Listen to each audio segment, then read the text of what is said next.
Hey guys, this is Steli after with Close.io. What's the number one secret to writing effective sales emails? People need to open it. It always blows my mind when people send me their emails to get critique or feedback and they never include the subject line. And you know what I reply usually to those guys and gals?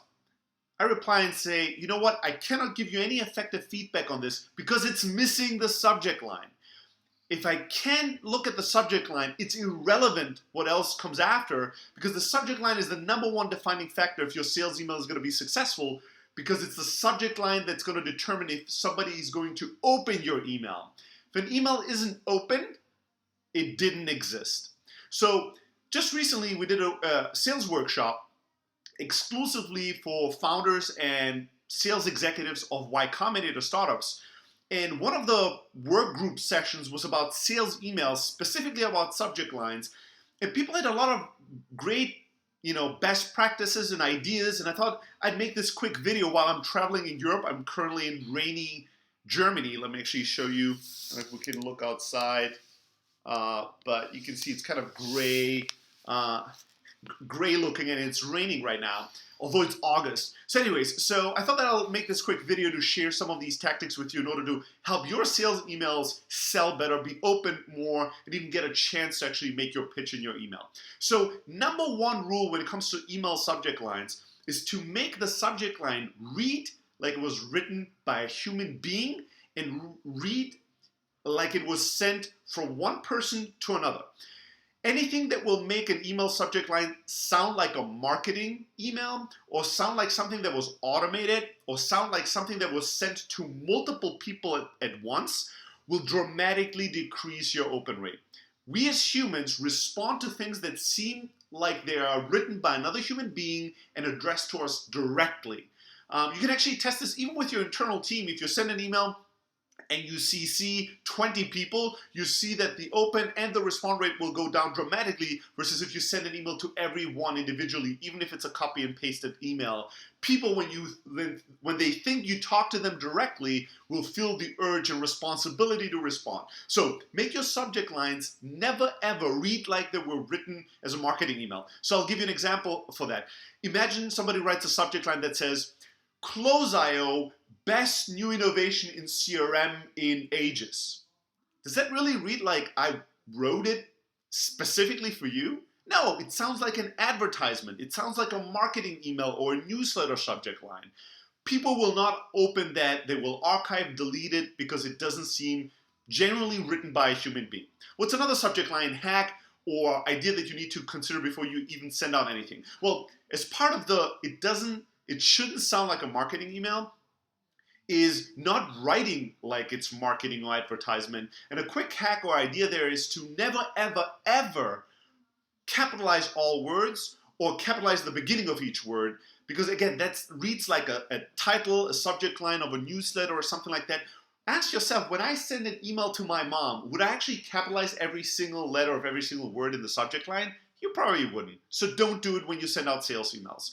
The next thing is a couple of cool ideas. So one idea that people have tried and a sales team has tried really, really successfully is to actually create a subject line and not even have any text in the body. You know when a friend of yours sends you an email with a question and there's no body in the email, there's just a question, hey, how about this in this question mark and this end of message, right? There's nothing else there. I know of a sales team that actually tried that and had incredible success just sending out sales emails that only had a subject line without the text of the body with a question. Why was it so successful? Again, because it seems like a real human being wrote this to me. It seems like something a friend would do, a family member would do, not some kind of weird or strange or unknown sales guy or gal. So use that strategy or only use the subject line, write a question and don't even have a body and see if that actually drives real results for you.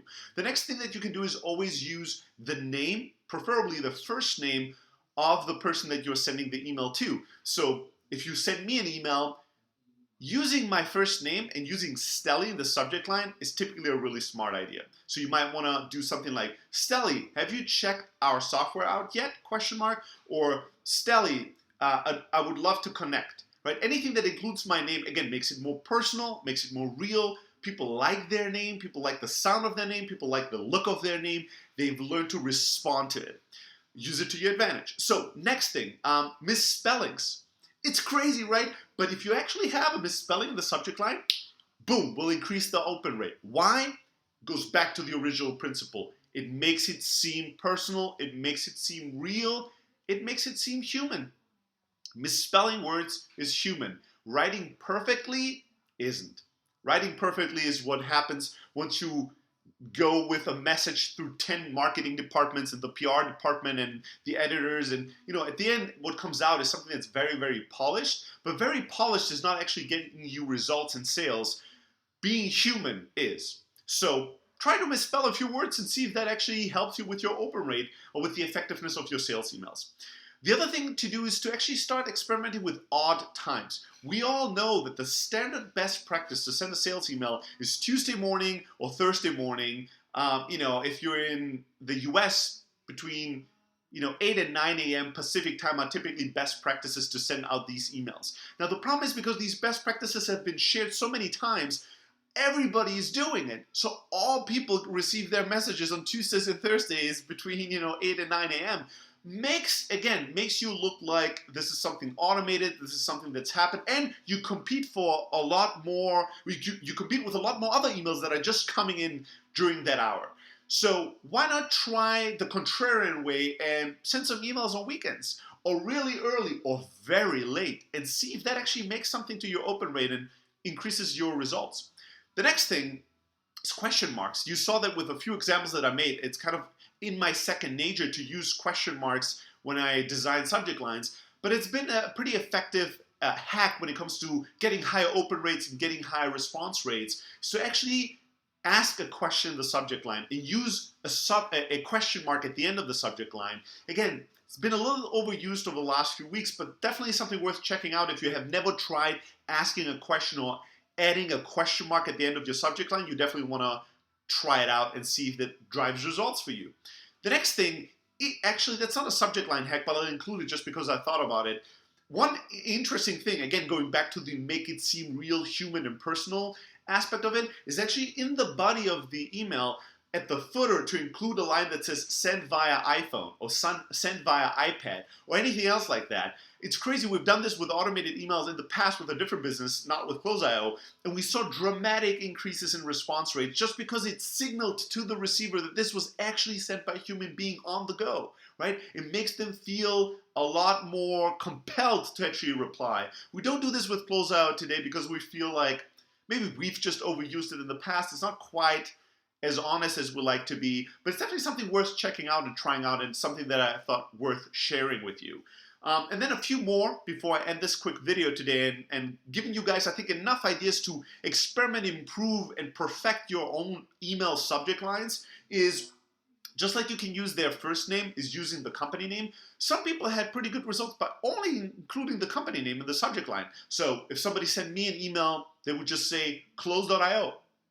You know what? I'm going to open that email. Doesn't matter who sent it to me. If I look through my inbox and there's one subject line that says Close.io, I'll open that probably faster than I do some other things. Maybe even just the first name, Stelly, with no question mark, no nothing. I'm probably going to open it. Now, you always want to be careful. The subject line and what you then deliver in the body of the email, if there's too big of a disconnect, I feel cheated and mistreated, and it's not going to reflect well on your response rates, because people, if they don't feel like they've been communicated to honestly and authentically, will feel bad about you, and that's not really the kind of relationship you want to build. So you want to be careful between tricking people into opening your email and actually delivering on what the subject line suggested and promised.